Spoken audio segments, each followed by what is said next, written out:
Coucou, c'est Chloé. Bienvenue sur mon podcast, La Pétillance, un lieu où on parle de toi, de moi, de nos amours et de nous.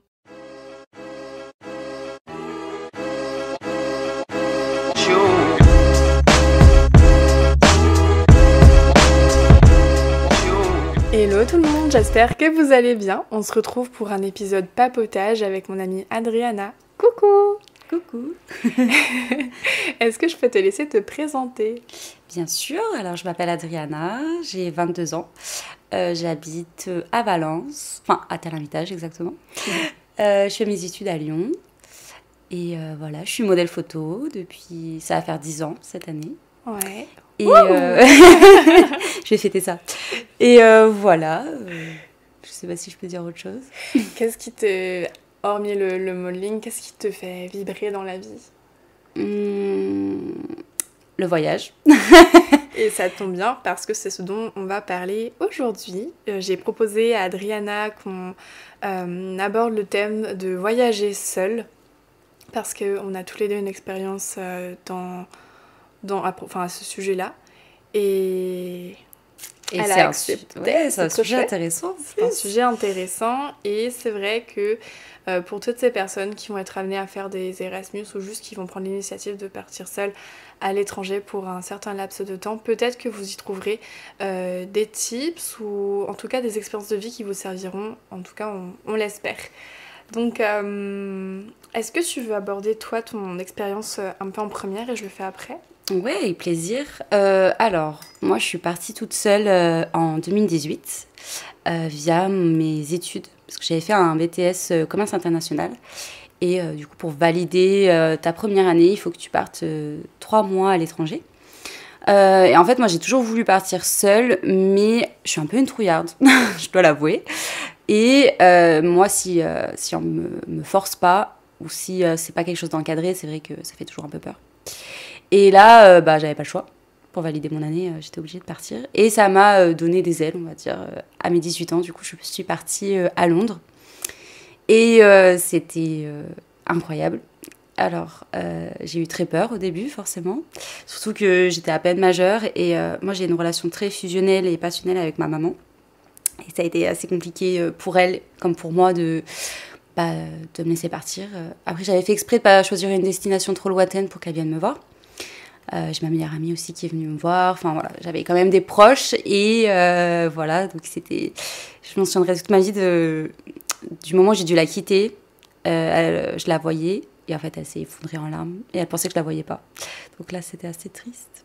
Mais voilà, au début donc c'était un peu stressant. Je suis arrivée à Londres, tout était en contresens. J'étais un peu seule. Et ouais, la première nuit, je dois avouer que t'es super dépaysée. Et puis après, le lendemain, j'ai décidé d'aller visiter un peu mon quartier. Donc moi, j'étais vers Tottenham. Et c'était un quartier assez calme, assez excentré du centre de Londres. Et voilà, donc j'ai fait un peu du repérage.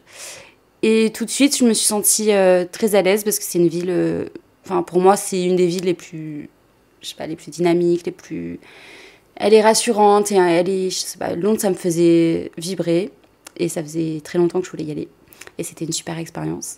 Donc moi j'étais en stage, donc c'était cool parce que je pouvais aller travailler, j'avais vraiment un rythme de vie super. Donc je travaillais en immobilier, donc du coup voilà, je visitais beaucoup, puis j'ai eu de la chance de bien m'entendre aussi avec les personnes de mon entreprise, donc elle me faisait un peu visiter et puis j'ai rencontré une petite Française qui habite dans ma ville, là-bas. On s'est rencontrés par hasard, entre guillemets. Et du coup, j'ai passé 3 mois avec cette personne et c'était génial. Voilà, tout ce que j'en retire, c'est que c'était dur au début de franchir le cap, on va dire, de partir toute seule. Mais c'est incroyable parce que t'es seule en fait et tu dois donc rendre des comptes à personne et ça m'a fait beaucoup grandir et surtout j'ai appris à aimer être seule. Maintenant c'est vraiment une façon de vivre. J'adore, hein, je suis très sociable et tout, mais j'ai besoin de mon temps. Et voilà, et après là-bas j'ai appris à être seule et en même temps à faire la fête parce que bon, c'était quand même une ville tout le temps en mouvement et avec une très grande ouverture d'esprit. Et vraiment, c'était fou, quoi. Voilà. Donc, t'es partie 3 mois à Londres, c'est ouais. ça? avant de revenir à Tain-l'Hermitage. Ouais, après, je suis revenue. T'es revenue. Je suis revenue, c'était... Alors, il faut aussi en parler de ça quand on revient. Hein, c'est On va en parler, ouais. le blues, quand tu reviens, parce que tu as vécu 3 mois hyper intenses. C'était en 2018, mais je m'en souviens comme si c'était hier. C'était très intense. C'était beau, c'était une nouvelle expérience, une nouvelle découverte. Ouais, tu sors de ta zone de confort, en fait. Et c'est vrai que dans notre quotidien, on est tout le temps pas dans notre zone de confort. Et là, de se dire, ok, pendant 3 mois, bah, je pars. Et voilà, c'est super cool. Ok, alors de mon côté, avant qu'on approfondisse un peu plus ce sujet, moi je suis partie toute seule ces vacances d'été, donc c'est un peu plus récent qu'Adriana. Suite à mes examens et surtout suite à ma dernière rupture sentimentale, j'ai fait le choix très précipité de prendre ma petite valisette et de partir à peu près une quinzaine de jours au Portugal puis en Espagne. Et ensuite, j'ai laissé les résultats scolaires, enfin les résultats de l'année arriver, histoire de repartir ensuite plus sereinement autre part. Et pour ma troisième destination, j'ai choisi la Croatie, qui me faisait très envie, c'était une destination que j'ai choisie un peu à la dernière minute parce que c'est vrai que j'avais pas du tout pensé, contrairement à l'Espagne et le Portugal qui pour le coup je connaissais déjà à peu près. Donc c'était une aventure comme Adriana, mais je pense qu'on l'a vécu tous les deux très différemment déjà parce qu'on n'est pas partis pour les mêmes raisons, que le voyage ne s'est pas organisé je pense de la même façon non plus. Et sûrement que tout ce qui est matériel du style le budget, les affaires qu'on a pris, etc., l'organisation sur place n'était pas les mêmes du tout. Par exemple, quand t'as vécu à Londres, t'as vécu dans quoi du coup? Alors, moi, j'avais trouvé une chambre dans un Airbnb. Donc, je vivais avec un petit couple qui m'ont bien accueillie. Et je m'en souviendrai toute ma vie. Alors, moi, je viens de Tain-l'Hermitage. Donc, il n'y a pas de métro, il n'y a rien. Hein. C'est la campagne. Et la première fois où j'ai pris le métro, c'était à Londres, quoi.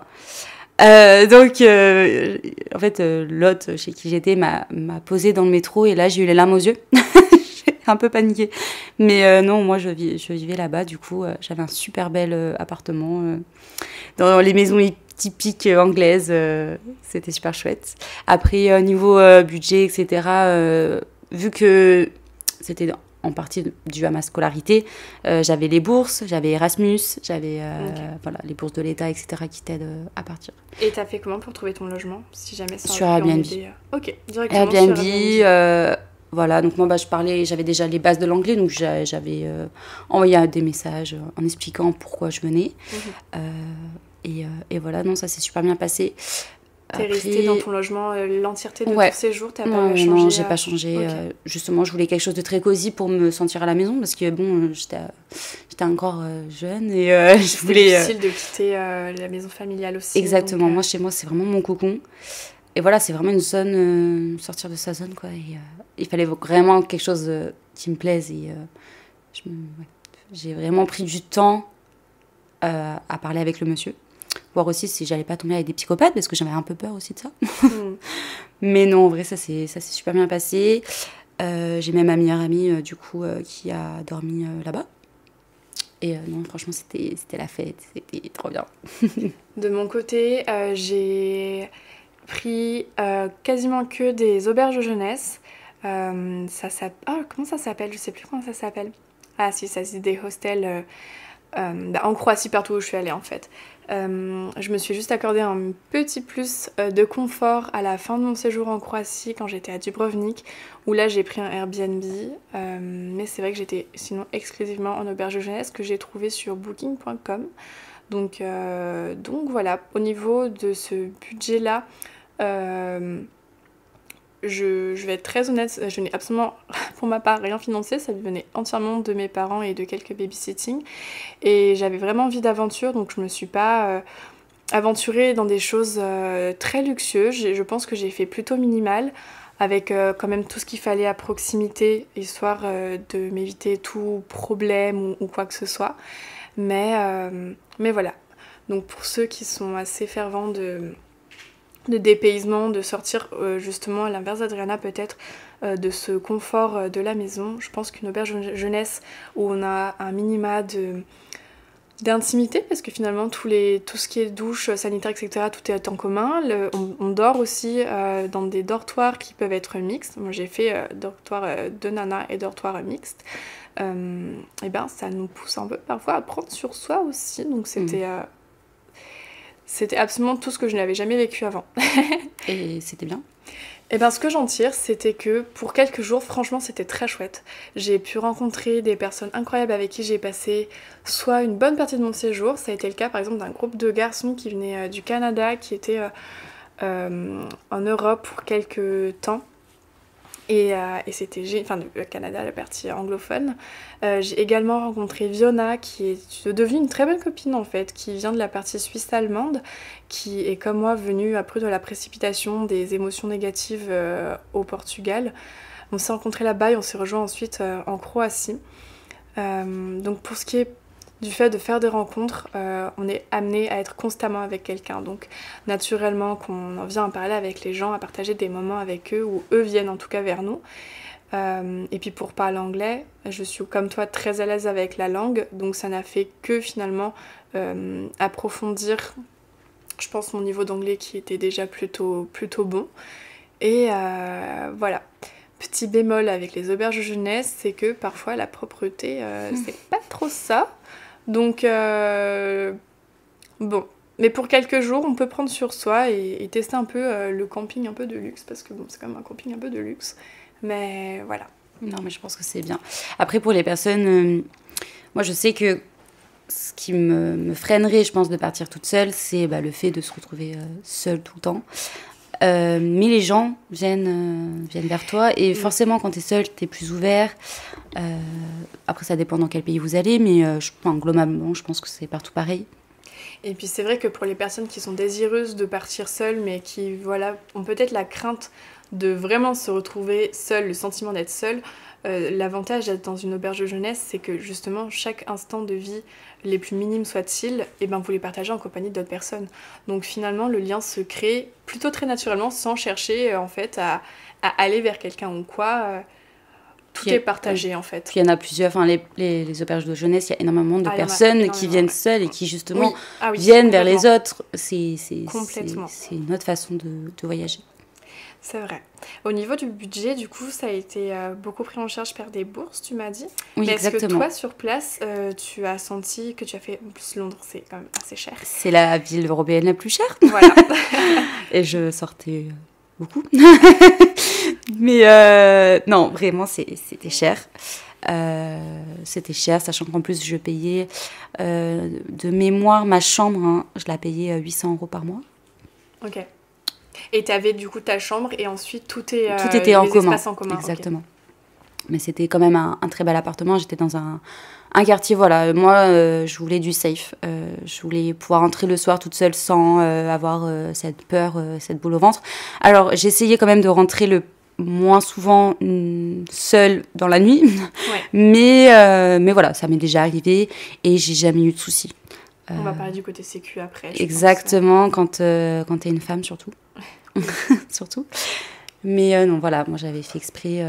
Et après, niveau budget, c'est vrai que c'est un coût. Ouais. C'est un coût. Moi, j'ai eu beaucoup de chance parce que j'avais pu cumuler en tout 3 bourses. Oui. Donc, de ma poche, pardon. Porsche. Ça aurait été sympa aussi, mais non. De ma poche, non, ça m'a pas coûté énormément. Ok. De mon côté, j'ai pas parlé des billets d'avion. Tu les as pris sur quoi, tes billets d'avion ? On va commencer par ça, je pense. Mes billets d'avion, oula. Alors, déjà, moi, je regarde tout sur Skyscanner. Ouais. Ah oui, très bon tips. Ça, très bon tips. Et Google Fly. Google Fly, qui est vraiment le meilleur outil de recherche. Qui permettent en fait de regrouper toutes les compagnies aériennes et de vous proposer des vols au meilleur prix possible selon les disponibilités qui vous intéressent. Et parfois, il y a même des offres... pour, je sais pas, admettons, dans 3 mois, vous payez votre petite semaine à Londres très peu cher. Enfin bref, ça me fait plein de propositions. T'as des billets à 50 €. Hein. Exactement. Alors moi, c'est vrai que j'avais ma mère, qui avait très peur de ce changement, m'avait pris des billets avec British Airways. Et du coup, voilà, j'avais pas pris une petite compagnie comme je fais habituellement dans mes voyages. Parce que là, vraiment, je voulais être sécure. C'était la première fois que je partais seule. Et voilà, donc c'était vraiment... On avait misé sur la sécurité du début à la fin du voyage. Voilà. De mon côté, j'ai fait comme Adriana. J'ai regardé sur Skyscanner, Google Flight. Et mes billets, je pense que je les ai payés, grosso modo, entre une cinquantaine et une centaine d'euros l'aller. Donc je pense que... alors pour expliquer rapidement mon périple, j'étais partie de Bordeaux, j'avais fait Lisbonne, Madrid, Barcelone, je suis revenue à Lyon et ensuite j'ai fait Lyon-Split, Split Dubrovnik, je l'avais fait en bus et ensuite Dubrovnik je suis rentrée à Lyon en avion. Donc en fait ça fait énormément finalement de trajets assez coûteux. Donc je pense que je m'en suis bien sortie parce que j'ai pris tout ce qui était très low cost et ça m'allait complètement. On n'était pas, comme je vous l'ai dit précédemment, dans une recherche de confort en soi. J'avais plus envie de mettre de l'argent dans tout ce qui était activité que confort. Mais je pense que mon voyage était quand même, en plus du fait qu'il a été absolument pas prévu et fait au dernier instant, assez onéreux. Donc si jamais vous avez un budget, je pense, assez restreint, peut-être que quand même partir avec un minimum de préparation pour vous éviter des grosses dépenses, ça peut être une bonne chose. Ou alors si vous avez des économies, mais moi c'était absolument pas mon cas. Donc voilà. Ouais, après moi si vous voulez des tips, je peux vraiment trouver des billets pas chers là, tu vois. Cet été je suis partie à Séville, mon aller-retour m'a coûté 60 € en plein mois d'août. Voilà. On peut trouver des billets pas chers, il faut juste savoir comment les chercher. Mais ne vous faites pas avoir avec des billets à 200 balles pour aller à Londres, c'est un peu cher, quoi. Vous pouvez en trouver pour moins. Et comme ça, vous pouvez économiser et faire d'autres choses avec cet argent. J'allais justement venir au point sécu. Comment tu t'es sentie quand tu étais toute jeune, tu étais une jeune adulte. Comment tu t'es sentie durant ton voyage de ce côté-là, globalement ?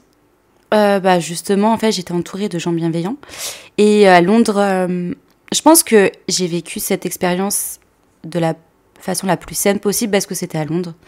Tout le monde... en fait, là-bas, quand tu marches dans le métro, je sortais en mini-jupe là-bas parce que je n'avais pas peur d'être seule et d'être en mini-jupe dans le métro. Tu étais allée à quelle période de l'année ?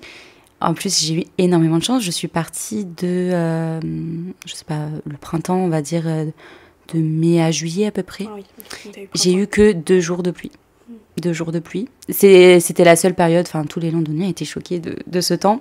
Moi, c'était ça aussi qui me faisait très peur, la grisaille, parce que c'est vrai que c'est reconnu pour ça. Et moi, je suis quelqu'un d'assez solaire et voilà, ça me faisait peur. Ça me faisait très peur, mais finalement, c'était super. Et au niveau de la sécurité, voilà, donc j'avais pas cette peur comme je peux avoir dans certaines villes, par exemple, le soir à Lyon, je ne vais jamais rentrer seule, quoi. C'est impossible. En plus, moi, je suis un peu peureuse, comme je vous l'ai déjà dit. donc voilà. Et après, voilà, j'étais souvent entourée. Si j'avais des problèmes, je pouvais appeler les gens chez qui je vivais, les gens avec qui je travaillais, Léna, ma copine avec qui j'étais. Et voilà, donc ça faisait quand même des supports. Tu dis, ok, tu pars seule, mais tu n'es pas seule. Voilà. Et non, vraiment, c'était très sécure. Londres, j'ai jamais eu de soucis. Après, voilà, c'est une grande ville, donc forcément, de temps en temps, tu vas croiser un ou deux mecs un peu lourds. Voilà, mais ils restent dans leur coin, ils vont pas venir t'embêter. Et il y a vraiment une grande ouverture d'esprit là-bas, donc personne va faire chez quelqu'un, tu vois. Les gens sortent avec des cheveux roses et personne les calcule. C'est un autre monde. Et voilà. J'ai ressenti la même chose de mon côté, j'avais aucun souci à m'habiller un peu plus court, à montrer plus de peau que je le fais habituellement en France. Alors du coup, que ce soit Madrid, Barcelone, Lisbonne, Split ou Dubrovnik, c'était vraiment des villes, je trouve, qui renvoyaient une sécurité incroyable pour une nana qui décide de partir à l'étranger toute seule. Ce sont des villes que je vous recommande complètement, déjà parce qu'elles sont très très touristiques, donc forcément que si jamais vous criez à l'aide, il y aura forcément quelqu'un dans votre langue qui vous comprendra. Et puis les gens sont quand même assez dynamiques en fait, assez dans l'action. Donc je pense que s'il y avait toutefois quoi que ce soit, ils seraient assez dans le réactif pour venir à votre rescousse. C'est pas comme si vous partez dans une ville déserte en sac à dos et que là par contre on se débrouille quoi. Non. C'est un autre type de voyage en sac à dos. Oui, c'est un type de voyage et Donc voilà, j'ai pas eu non plus de soucis ou quoi que ce soit. Par contre, je fais un petit disclaimer parce que tout nom est bien sûr préservé, on ne dévoile aucune identité ici. Mais moi, il m'est arrivé un pépin en plein milieu de mon voyage. Je ne m'étalerai pas trop dessus, mais c'est plus une recommandation, un conseil de faire attention chez qui vous dormez. J'ai dormi dans la précipitation chez quelqu'un que je connaissais lors de mon périple en Espagne. Et écoutez, il m'est arrivé un attouchement. Donc voilà, disclaimer, on fait quand même attention chez qui on va, qu'importe si on connaît la personne ou pas. Quand on est toute seule, en plus, c'est pas forcément facile de gérer le truc après. Donc moi, c'est par exemple quelque chose qui m'a un peu plombé le moral. Et je voulais en venir, est-ce que dans ton voyage, tu t'es sentie avoir des coups de blues, des envies de rentrer ou... Ouais. Moi, je suis très très proche de ma famille, donc 3 mois, c'est long. Hein. Enfin, c'est long, et d'un côté, ça s'est passé très très vite. Mais il y avait des soirs où je voyais mes copines sortir et moi, j'étais pas là. Même quand j'ai dû dire au revoir, j'ai l'impression que j'allais jamais rentrer. Hein. Après, comme je vous ai dit, je venais juste d'avoir 18 ans. Si je vivais cette expérience maintenant, peut-être que je pense que ça se déroulerait autrement. Mais je pense que j'aurais quand même des coups de blues. Il y a forcément des moments où, quand j'appelais ma maman, j'étais là, elle me manque un peu, mais bon, tu pars pas non plus un an, voilà. Partir un an, sac à dos, je pense que c'est un autre type de voyage. Moi, j'étais quand même dans mon confort, j'étais qu'à 1 heure d'avion. Ils sont venus me voir, donc c'était pas du tout la même chose. Mais bon, oui, ça m'est déjà arrivé... J'ai eu 1 ou 2 coups de blues, mais je tenais un petit journal intime pour vraiment me remémorer de tous les jours que je passais là-bas. Et moi je suis très dans les souvenirs, donc j'avais pris mon petit... on m'avait offert en fait un Pola pour prendre des photos là-bas. Et je me suis même fait mon premier tatouage là-bas. Ah, j'allais en venir. Mon premier tatouage. Un peu extra. En fait, j'ai marqué Never Give Up, donc n'abandonne jamais. Parce que... Qui est situé où ? Sur la côte. Okay. Les premiers tatouages sur la côte, j'ai eu un peu mal. Et non, mais en fait, c'était vraiment de me dire, ok, tu le graves sur ta peau, le fait que tu sois partie toute seule et que tu es capable, en fait, de partir toute seule. Et que là, tu as réussi à faire ça, donc qu'est-ce qui peut t'arrêter, quoi ? Ne t'arrête pas à ça et n'abandonne jamais. De mon côté, les coups de mou ont été assez fréquents, déjà parce qu'il y a eu tout le contexte sentimental derrière du fait que je sois partie en vacances, parce que j'étais dans la fuite totale de Lyon, qui est la ville dans laquelle j'habite maintenant pour mes études. Donc il y avait, voilà. C'était vraiment le besoin immédiat et de prendre l'air, de partir pour ne pas faire quoi que ce soit de regrettable. Donc c'est vrai que ça m'arrivait fréquemment d'avoir des coups de mou. Et j'avais la chance d'avoir fréquemment derrière ça des amis et ma famille au téléphone. Et quand les coups de mou arrivaient, si jamais ça vous arrive à vous aussi pour X raison, sortez. Ne restez pas dans votre chambre d'hôtel, ne restez pas dans votre chambre de Airbnb, dans votre chambre de quoi que ce soit. Prenez vos baskets, allez faire votre hot girl walk. Faire un petit tour, allez faire les boutiques. Oui, allez faire les boutiques, allez dans un marché, allez vous prendre un bon jus de fruits, allez à la plage. Poussez-vous, vraiment faites-vous un peu de mal si c'est un peu douloureux à faire sur le moment de se bouger les fesses, mais c'est un petit mal pour un immense bien derrière, je pense. Après, c'est surtout le sentiment de fierté, moi, je trouve. De se dire... moi, j'ai eu un sentiment de fierté de me dire... quand après, tu te bouges les fesses et que tu sors. Je suis totalement d'accord. Que tu te dis, je me suis pas laissée effondrer. Tu t'es pas s'abattre, ouais. Non. Je suis d'accord avec toi. Et puis, ce qui est compliqué parfois, c'est que quand on a un coup de mou à l'étranger, on a forcément une personne de la famille ou du cercle amical qu'on aimerait bien en fait avoir un peu auprès de nous. Et puis parfois, le décalage horaire fait que c'est compliqué. Et puis, on a chacun nos emplois du temps respectifs. Et puis, on se retrouve à appeler quand c'est possible. Et c'est pas forcément ce qu'il y a de plus réconfortant dans certains cas. Et justement, d'avoir le courage quelque part de prendre soin de soi sans avoir besoin, ou en tout cas, mais parfois c'est pas un choix, mais voilà, d'avoir recours à quelqu'un d'autre et de sortir faire une activité autre que de rester dans son lit à pleurer, et c'est vrai que ça véhicule après beaucoup de fierté en soi, et puis on a de quoi, parce que c'est pas évident parfois. Et j'allais justement venir, quand tu m'as parlé de tatouage, des choses un peu extra que t'as faites pendant ton voyage. De mon côté, je sais que j'ai fait pour la première fois du surf, franchement je m'en suis très bien sorti C'est et vrai j'ai adoré. J'en suis devenue mais dingue. J'ai adoré le surf. J'ai parlé à des garçons parce que je suis quelqu'un. Mon ancien chéri et ses amis, moi j'ai un copain garçon mais qui est gay, du coup c'est vrai que les rapports avec des hommes qui peuvent montrer une certaine virilité, etc., ben, j'en ai pas vraiment. Donc à part ces personnes-là, ben, j'ai pas vraiment fréquenté de garçons, tu vois, et quand j'ai fréquenté cette bande de mecs qui venaient du Canada, qui me parlaient de leur chéri, qui me parlaient de leurs études, qui me parlaient de plein de choses qui n'avaient rien à voir avec moi, les discussions que je peux avoir avec mes copines finalement parfois, et ben c'était extrêmement émotionnellement en fait dépaysant, et j'ai adoré ce contact avec le sexe opposé. J'ai adoré créer des liens amicaux avec ces gens-là, et je me sentais très fière aussi pour le coup d'aller vers le sexe opposé et que le sexe opposé vienne vers moi pour des raisons qui sont purement amicales, et c'était extrêmement enrichissant.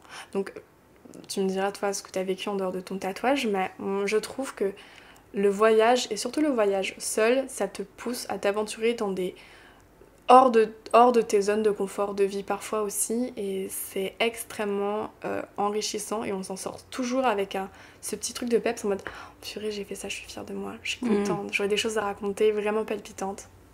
Oui, c'est vrai.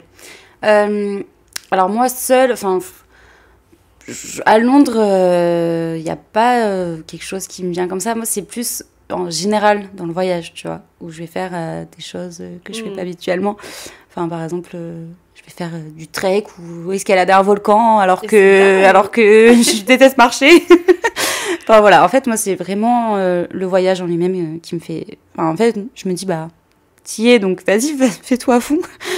Et en fait, ouais, je sors souvent de ma zone de confort comme ça, tu vois, de me dire, je vais aller faire, je sais pas, ouais, escalader un volcan. J'ai escaladé un volcan en Tongue aussi une fois. Je sais pas pourquoi, me demandez pas pourquoi. Je sais pas. Voilà, je fais des choses un peu bizarres dans ces...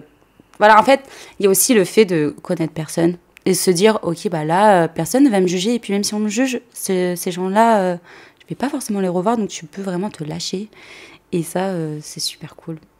Et les gens sont plutôt bienveillants parce qu'ils sont tous dans la même vibe, en fait. Il n'y a pas de... C'est vrai. Il n'y a pas de jugement. Et tu fais... t'es libre. C'est ça, en fait, le mot libre. Je retourne un peu au côté pratique. Est-ce que tu as eu de la facilité à gérer la conversion en pounds, et est-ce que... alors, j'allais en revenir au côté pratique par rapport à la valise. Comment tu as géré le fait d'acheter de ramener des souvenirs? Est-ce que tu es partie avec une grosse valise ou quoi? Oui. Bah, alors déjà, je suis partie 3 mois, donc je suis une nana. Bon, encore, en fait, je voyage quand même beaucoup, et moi, je suis dans le côté pratique, c'est-à-dire que je ne voyage jamais avec des bagages en soute. Je voyage toujours en valise cabine. Donc, quand je suis partie 1 mois à Bali, j'avais tout rempli dans une petite valise. Donc, de ce côté-là, j'arrivais plutôt à gérer. Mais en fait, pendant 3 mois, tu dis, qu'est-ce que j'amène? Bon, ok, t'amènes un parapluie parce que tu vas à Londres. Mais qu'est-ce que tu mets dans ta valise? J'avais envie de tout amener, je vais être honnête avec vous, mais je n'ai pas pu tout amener, donc voilà. Donc voilà, forcément, là, j'ai pris un bagage en soude parce que... Voilà. Et ensuite, j'avais... Pour une longue durée. Ouais, mais en fait, j'avais fait le choix de ne pas trop blinder parce que... J'étais à Londres. Donc forcément, j'ai fait les boutiques. Forcément, tu ramènes plein de choses pour ta famille. Et non, j'avais essayé de blinder le moins possible. J'avais pris l'essentiel, en fait. L'essentiel. Et ensuite, au niveau donc, de la monnaie, moi, j'avais fait exprès de prendre une banque. Enfin, avec mon compte, je pouvais déjà payer sans avoir des frais, retirer sans avoir de frais. Et... j'avais fait le change avant, il me semble. Alors, je vous dis, c'était un petit moment, mais j'avais fait exprès d'avoir le moins de frais possible. Après, c'est vrai que dans ma famille, j'ai de la chance, que ce soit mon frère, que ce soit ma mère. Ils sont tous dans le voyage, donc ils m'ont beaucoup aidé là-dessus. Et voilà, non, il me semble pas que c'est quelque chose qui m'ait beaucoup gênée, on va dire. Alors de mon côté, par rapport à l'argent, j'ai un peu galéré avec les kunas croates quand j'étais en Croatie, et j'ai téléchargé par conséquent une application. J'en ai aucune à recommander en particulier, je pense que ça se trouve très facilement, et puis elles s'équivalent toutes plus ou moins pour convertir, parce que mine de rien, parfois on a l'impression que c'est pas très cher, et en fait à la fin de la journée on se retrouve avec moins 100 €. dans des trucs qui finalement étaient un peu bateaux. Donc voilà, faites attention si vous avez la dépense surtout facile comme moi. Oui. Voilà, veillez à peut-être parfois convertir pour être sûr de ne pas partir dans des délires et après avoir une mauvaise nouvelle à la fin de la journée. Et puis par rapport à l'aspect valise, alors pareil, moi je suis partie pour le coup avec pas une grosse valise, mais une petite valise en cabine, pardon. Et j'ai fait n'importe quoi. J'ai fait n'importe quoi. J'ai bondé ma valise. Oh non, c'est le chose à pas faire. Ne bondez pas votre valise. Ne faites pas ça. Vraiment, j'ai pris toutes mes plus belles tenues pour sortir la journée, en soirée, tout ce que tu veux. Et en fait, je me suis rendu compte que je mettais toujours les mêmes choses, comme d'habitude. Et il y avait un tas d'affaires qui étaient complètement inutiles. Donc, j'avais pas prévu de dépenser énormément sur place dans tout ce qui était fringues, etc. Mais ne serait-ce que pour une question de trimballer sa valise à droite, à gauche, parfois, c'est chiant. C'est chiant, c'est encombrant, ça sert à rien. Donc, si vous partez pour une longue durée comme Adriana, bien sûr, prenez quand même des choses. Voilà. Mais après, moi, si j'ai un petit conseil à vous donner, si vous partiez juste une semaine, moi, ce que je fais, c'est que je prévois ma tenue, en fait. Tu vois, je prends pas genre 6 shirts, 6 machins. Oui. Je prévois ma tenue, je plie les deux ensemble. Et ensuite, je mets dans ma valise. Quoi. Comme ça, tu sais ce que t'amènes. Et t'as pas besoin d'amener... Bah, pour le coup, moi, j'avais fait... je me rappelle pour la Croatie, ma valise, vraiment la veille. Et c'est là où j'ai un peu mis... Vraiment, c'était fourre-tout. Il faut prévoir à l'avance, pas la veille. Ce qui me semblait... Ouais, c'était vraiment... Par contre, c'était très aligné avec le voyage. C'était vraiment un voyage qui s'est pas à la dernière minute. Tout se faisait à la dernière minute. C'est vrai que nos deux expériences sont très opposées. Parce que alors moi, j'avais préparé pendant... organisé, et moi, c'était vraiment... dans 2 semaines, je pars. Donc, voilà. Et c'est bien aussi, hein. Dans d'autres circonstances, ça aurait été mieux, je pense. Mais voilà, la vie a fait que... Et du coup, c'était très fouillis, en fait. Mais, et est-ce que ça t'a fait du bien ? Bah, je vais en venir juste après pour tout ce qui est justement émotionnel. Mais pour finir sur ce petit point-là, ne vous encombrez pas. Prenez le strict minimum. Par contre, faites attention à évidemment prendre tous les papiers dont vous avez besoin. Je sais que de mon côté, j'ai tous les billets qui étaient, tu sais, en QR code et tout dans les mails. Mais les imprimer, on ne sait jamais. Et faites bien attention d'avoir votre passeport. Le passeport, la carte d'identité, bien sûr. Un parapluie, ça sert toujours. Et puis ça ferait un peu chier d'acheter un parapluie pour rien. Enfin, pour rien. Pour une nuit, alors qu'on en a peut-être tous un à la maison déjà de base. Mais vraiment, c'est les pièces d'identité, faites bien attention. Aussi, faites attention pour le laps de temps pour récupérer votre passeport, par exemple. Ne le faites pas à la dernière minute. Et, enfin, voilà, faut vraiment... Oui, là, par contre, pour le côté administratif, ça demande un peu d'organisation, un peu du jeu, histoire de partir avec tout ce qu'il faut dans sa valise, dans son sac. Et surtout, n'oubliez pas votre pièce d'identité, sinon c'est retour à la maison. Et j'allais dire par rapport aux dépenses que j'ai faites sur place, dans chaque pays où je suis allée, j'ai acheté des cartes postales à mes parents. Ça fait partie des choses que justement j'ai faites de façon un peu extra dans mes voyages récemment. Et sinon, c'est vrai que j'ai craqué à un moment donné. Je me suis acheté plein de vêtements en Espagne, ce qui n'était pas prévu. Et là, pour le coup, je peux vous dire qu'avoir une valise bondée de base, j'ai dû m'asseoir dessus. Genre vraiment, c'était le film américain, la nana s'assoit sur sa valise. Bah, c'était clairement ça. Et autrement, je me suis acheté un petit souvenir à droite à gauche dans chaque pays. Ça a été une petite figue en porcelaine, un petit truc à la con. Donc, est-ce que t'as des... Enfin, moi, personnellement, je sais que dès que je voyage, je ramène toujours un magnète à coller sur le frigo pour ma maman. Et c'est ça dans chaque pays. Je sais pas si toi aussi t'as un petit tips comme ça. Non, moi j'ai pas de truc où je ramène un objet en particulier, etc. Là, c'était vraiment ce qui me faisait... ce qui te faisait envie. Ce qui me titillait le cœur sur le coup, exactement. Donc, voilà. Bah là, par exemple, on la voit d'ailleurs d'ici, une petite fille que je l'ai vue dans une petite galerie d'art à Split.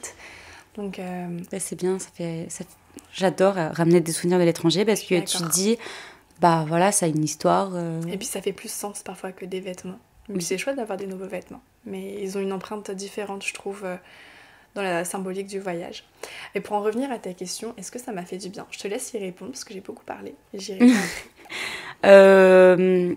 Alors moi, ouais, ça m'a fait beaucoup de bien de cette expérience-là. Et j'aimerais repartir toute seule.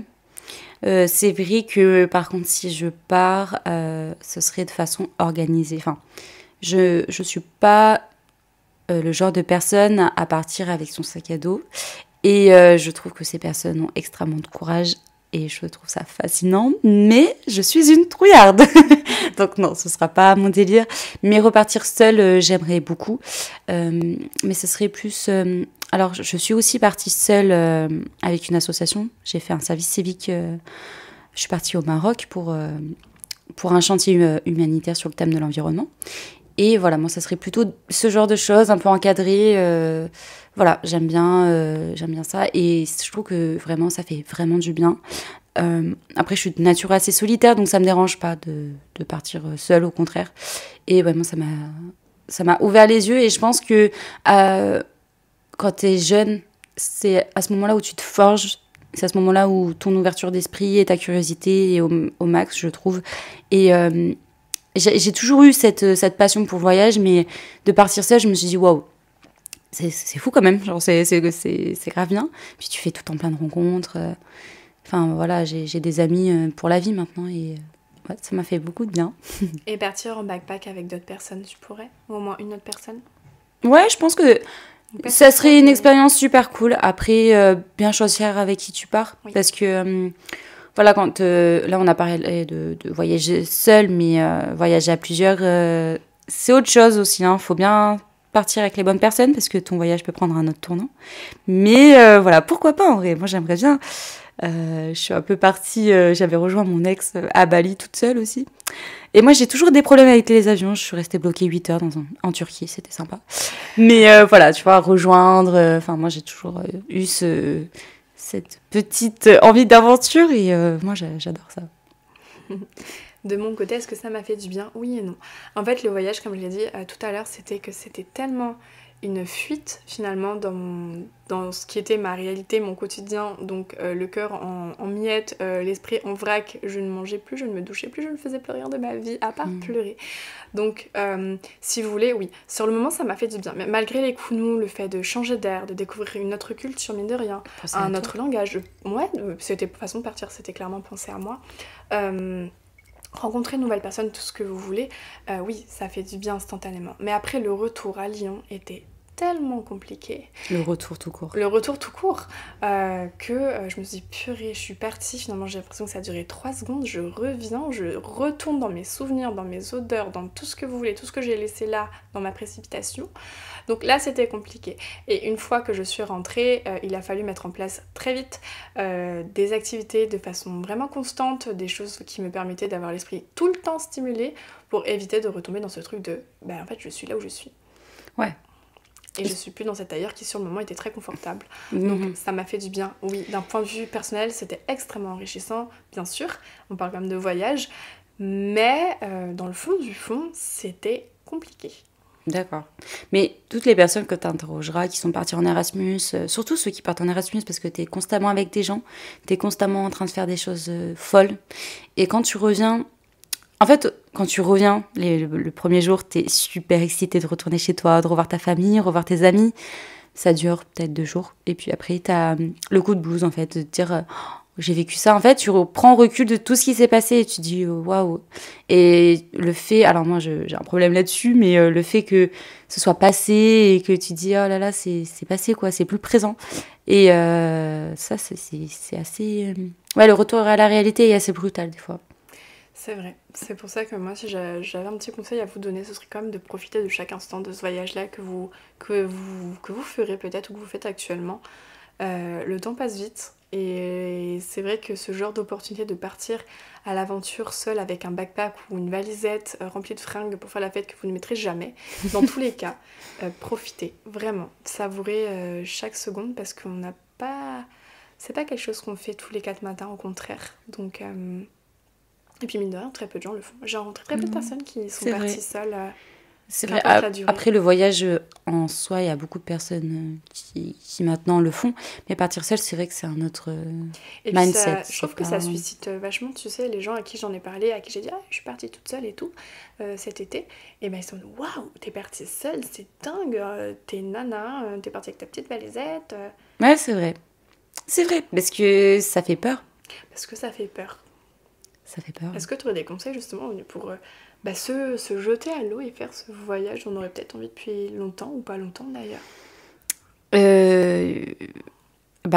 on n'a qu'une vie, quoi. Si demain ça s'arrête, au moins je sais que j'aurai profité.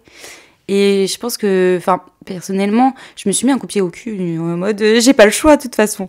Et c'est ce qu'il faut vous dire, vous n'avez pas le choix. Il faut le faire. Je pense que si vous écoutez ce podcast, c'est le moment, c'est un signe qu'il faut le faire. Voilà. De mon côté, je dirais, ne vous aventurez pas dans des endroits qui vous font, par contre, vraiment géopolitiquement, oui, ou peut-être, ou juste géographiquement un peu peur. N'allez pas dans des endroits où vous pouvez avoir un problème. Renseignez-vous bien. Renseignez-vous au préalable sur la destination que vous souhaitez. Et puis, partez avec un minimum quand même de... Comment dire ? Un matériel assez rassurant, évidemment, prenez tous vos papiers, prenez de l'argent, n'allez pas avec 3 € dans votre porte-monnaie parce que là, ça commence à tirer... je sais pas, des problèmes. Et puis, oui, ne vous posez peut-être pas non plus trop de questions sur le fait de partir en soi. Des fois, on se prend trop la tête, on réfléchit trop et ça nous bloque. Alors que là, voyez-le vraiment plus comme, pas nécessairement comme des vacances où c'est trop bien, mais plus comme une expérience de vie qui s'offre à vous, que vous avez l'opportunité de faire. Peut-être que ça se reproduira pas 2 fois. Et comme disait Adriana, c'est que on n'a qu'une vie en fait. Donc autant la vivre, j'allais dire la vivre pleinement, mais non, autant la vivre tout court. Tout court, ouais. Et puis après, je pense qu'en première expérience, si ça peut vous rassurer de partir pas trop loin de chez vous, aussi. Comme ça, moi je sais que ça m'a énormément rassurée. Mon premier voyage, c'était à Londres, et puis après, j'ai voyagé, j'ai rejoint mon ex à Bali toute seule, et les gens, dans ma famille, les personnes, par exemple, qui ne sortent pas trop de chez elles et qui vont juste faire 1 heure de route, ça leur fait peur de se dire que moi, à 19 ans, je suis partie, j'ai fait quoi 13 heures de vol, je sais plus combien c'était, mais voilà, toute seule, mais il faut le faire, quoi. J'ai kiffé. Et si c'est à refaire, je le referai. Et puis par rapport aux proches, ça me fait penser, parce que je suis en train de penser à la proximité d'Adriana et de sa mère, mais c'est pas parce que vous partez à l'étranger qu'il faut forcément négliger ces liens-là qui nous maintiennent quand même dans la vie de tous les jours, dans le sens où il y a quand même des gens derrière vous qui sont inquiets pour ce que vous faites, ou qui au contraire sont super excités sans forcément être inquiets, et qui sont là à aimer, en tout cas qui seraient dans le désir de suivre vos aventures, donc... Déconnectez-vous, oui, mais pas forcément trop non plus. Envoyer des petites nouvelles de temps en temps, ça fait du bien et c'est rassurant pour tout le monde. Donc, et à l'inverse, moi, ma mère, si je l'écoutais, je ne serais jamais partie. Écoutez-vous. Écoutez-vous. C'est normal que vos parents soient stressés, c'est normal que votre entourage prenne soin de vous, mais écoutez-vous. Si vous avez envie de partir, partez. C'est votre vie, c'est pas la vie de Pierre, Paul et Jacques. Et voilà. Vraiment, moi je sais que passé un temps pendant mon année de césure, je voulais partir aux États-Unis pour faire fille au père. Ma mère m'a déconseillé parce qu'elle m'a dit de toute façon, c'est pas fait pour toi. Donc elle avait raison. Mais je sais qu'elle leur aurait dit ça pour n'importe quelle chose. Le fait de me laisser partir 1 an toute seule, elle était pas d'accord quoi que je lui propose. Être fille au père, ça m'aurait pas du tout correspondu, ça c'est la vérité. Mais si j'avais proposé, je ne sais pas, partir, faire, je sais pas moi, du woofing, elle aurait dit non aussi. Donc voilà, je sais que si vous avez une maman stressée comme moi, elle vous bridera. C'est pas de façon malsaine, hein, c'est vraiment de façon de l'amour en fait. Mais voilà, écoutez-vous et partez si vous avez envie de partir. Exactement, prenez les conseils qui sont bons à prendre. Et les petits tips et les bons plans et tout ce que vous voulez, mais suivez toujours votre cœur, et si votre cœur est appelé à aller ailleurs pour un certain laps de temps seul ou accompagné, eh bien faites-le.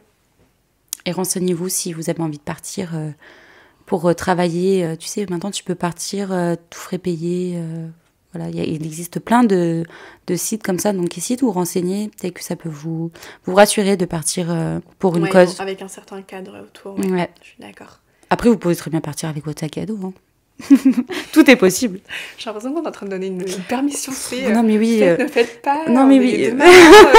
Non, mais c'est vrai que moi, c'est plus dans la sécurité. Mais je veux dire, c'est ma façon de penser. Mais vous pouvez très bien partir comme ça. Mais pour les personnes qui sont un peu stressées comme moi, je me suis déjà renseignée sur ce qui était possible de faire. Et il y a des choses très intéressantes, même au niveau de votre portefeuille. Donc, renseignez-vous. En tout cas, ce qui découle là de ce podcast, c'est que autant Adriana qui avait un voyage assez organisé, autant le mien qui était complètement fait au dernier instant. Il y a quand même beaucoup de choses similaires du fait que on a eu une facilité avec la langue, on a quand même, je pense, eu beaucoup de dépenses, mine de rien. Oui. Et puis on est peut-être aussi une nature un peu dépensière, donc forcément vous pouvez adapter ça selon votre budget. Mais bon, à prendre en compte que les dépenses, ça va un peu à tout vent, mine de rien, dans les activités, la bouffe, tout ce que vous voulez. Et puis c'est vrai que le côté sécu, etc., c'est tellement important et je suis contente de savoir que t'as eu aucun problème. Ah non, j'ai kiffé mon aventure. Si je peux donner un dernier conseil, ça va faire 45 minutes que je parle. Si vous êtes encore là, c'est vous êtes courageux. Non mais oui. Si je peux donner un dernier conseil, moi j'adorais regarder des blogs en fait de personnes qui partaient parce que moi j'adore organiser les voyages, savoir où est-ce que je vais aller. Bon, pas au planning près, hein, mais renseignez-vous sur ce qu'il y a à faire. Regardez les blogs, regardez les guides sur Instagram. Et il y a des TikTok aussi. Les TikTok, ouais. Plein de bonnes c'est vraiment activités. cool. Essayez de faire ça à l'avance parce que autant profiter pleinement du pays où vous êtes. Ça serait dommage quand même d'y aller et de passer à côté de jolies choses à faire. Et d'ailleurs, je mettrai en petite description moi, une appli, c'est un site internet tout court, qui m'a vachement aidée justement pour programmer des activités un peu au dernier moment et pas forcément. Ça s'appelle Get Your Ride et ça te permet de booker plein de trucs en fait qui sont juste géniales. Il y en a dans toutes les villes possibles et inimaginables. Donc voilà. Et autre application, Citymapper. Exactement. La meilleure application du monde quand vous partez. Je pense qu'on peut, on peut vraiment répertorier toutes les applications vraiment de la vie. Ça pour booker, Citymapper, un truc pour exactement, un truc aussi pour convertir, un truc pour traduire. J'avais téléchargé directement de translation. Ouais, donc, voilà. Il y a plein d'applications qu'il faut télécharger avant de partir, qui vont vous aider. Et puis vous ne stresserez pas quand vous serez sur place. Exactement. Vous verrez tout ce qu'il y a dans votre téléphone. Et si vous pouvez parler aussi avec des personnes qui sont déjà sur place et qui ont déjà fait la destination, c'est ce que j'avais fait moi. J'avais pris un café avec une amie qui était partie à Londres, qui m'avait expliqué toutes les choses à faire. Ça c'est vraiment cool aussi si vous pouvez le faire. Aussi. Et puis je donne un dernier petit tip parce que je viens d'y penser. Il y a des gens pendant les voyages seuls qui téléchargent des sites de rencontres et tu sais qui précisent je suis là de temps en temps. Je l'ai fait aussi. Et honnêtement, très bon plan parce que on rencontre des gens qui sont dans la même situation que nous, qui sont français ou pas français ou tout ce que vous voulez.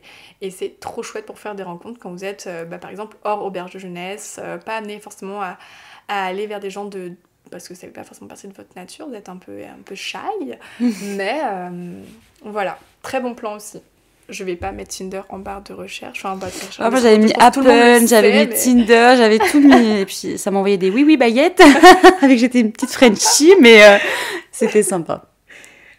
Voilà, je pense qu'on a fini pour ce podcast. Si jamais on pensera à autre chose, on en refera un, et puis si jamais on attend vos retours. Je pense qu'on a quand même bien parlé. Oui, c'était très long.